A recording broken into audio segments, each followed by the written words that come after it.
Apparently, many students want to learn the American accents. So what's stopping you?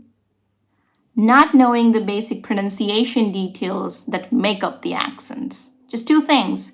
You need to know how your traditional accent's different from the American accent, and that your accent's basically the average of all accents you hear regularly.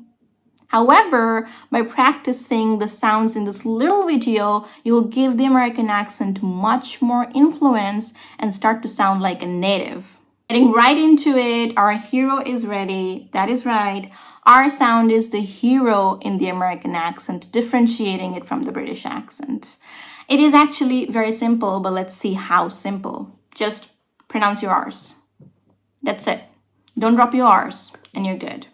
Don't drop your R's when they appear after a vowel sound and otherwise. I'll show you an example.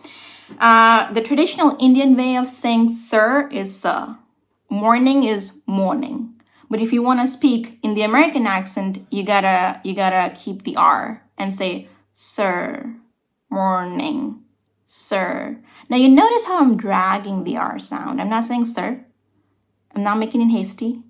Not sir. I'm saying sir. Sir. It sounds like repeated R sounds to me, and that's a good way of remembering. So when you do the American accent, you have to make sure that you're keeping your R's even when they appear after a vowel or a vowel sound, unlike in the British accent. Let's get some more practice in, yeah? Far, far, further, further, player, player, teacher, teacher, matter, matter, over, over, power, power, were, not were.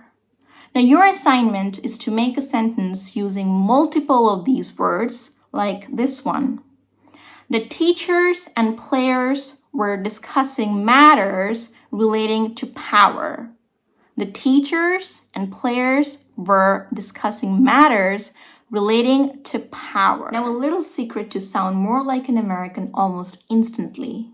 The difference between can't and can. And obviously, the Americans do not like to pronounce a lot of words without any tricks. The trick here is that they'd say can, they drop the T, they say can, make a nasal sound because there's this N''T combination, so can. And for this one, they'd reduce it so much that it can mix up entirely with the word before. Let's take, for example, this sentence. I can come. I can come. I can come. I can come. I can come. You hear the difference?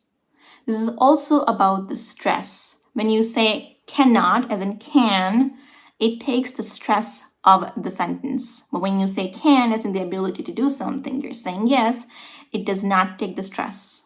You say it simply like can, a short sound. I can do it. I can understand. I can talk. I can meet you. I can come. As opposed to this, when you're saying can, can't, without saying the T, you don't have to release the T, you just have to make this nasal sound and put the stress. I can understand. I can swim. I can cook. I can drive. I can talk. I can talk right now. I can talk right now. I can talk right now. As opposed to this, I can talk right now. I can talk right now. I can talk right now. I hope you understand the difference. Though it needs practicing, so a little word of advice, repetition is the key here. Repeat all the words discussed in this video as many times as you can, and you'll see that you're starting to sound like an American. I hope you'll use all the tips discussed in this video and meet me in the next one. Until then, bye-bye. See you later.